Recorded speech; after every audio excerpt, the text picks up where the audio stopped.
Kesopanan Qais bin Asim.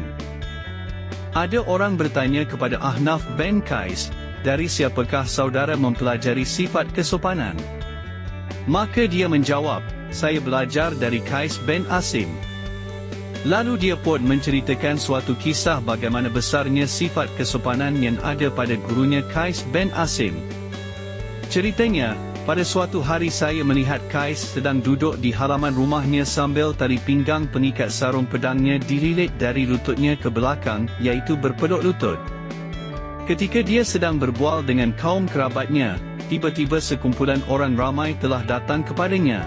Mereka telah mengheret seorang lelaki yang terikat tangannya dan mengusung mayat seorang lelaki yang telah dibunuh oleh lelaki yang diikat itu.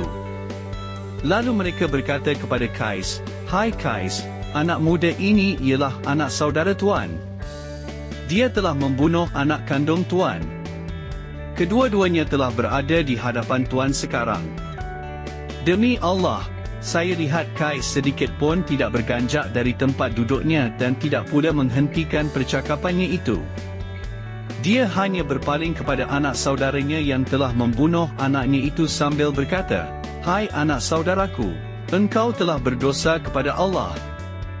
Engkau telah menusuk dirimu sendiri dengan panahmu kerana engkau telah membunuh saudara sepupumu sendiri." Kemudian, Qais berpaling kepada anak-anaknya yang lain, dan berkata, "Hai anakku, cepatlah uruskan mayat saudaramu itu mengikut yang sepatutnya. Bukakan tali yang mengikat sepupumu itu sebagai tanda memaafkannya. Kemudian, bawakan kepada ibumu 100 ekor unta sebagai ganti rugi kepadanya di atas kehilangan anaknya. Kasihan ibumu itu ia dagang orangnya." Dari kisah ini terbukti betapa mulia dan besarnya sikap pemaaf Qais bin Asim yang menjadi tauladan kepada kita semua. Kematian anaknya itu diterima dengan perasaan yang tenang dan tenteram.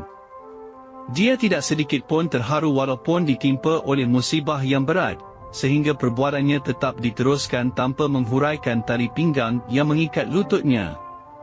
Ini kerana dia yakin bahawa yang mati itu sudah tiba ajalnya manakala yang membunuh itu sudah tersedia balasan untuknya. Sesungguhnya sikap pemaaf dan penyantun sedemikian tidak akan dapat dicapai melainkan bagi mereka yang kuat jiwanya dan teguh pribadinya.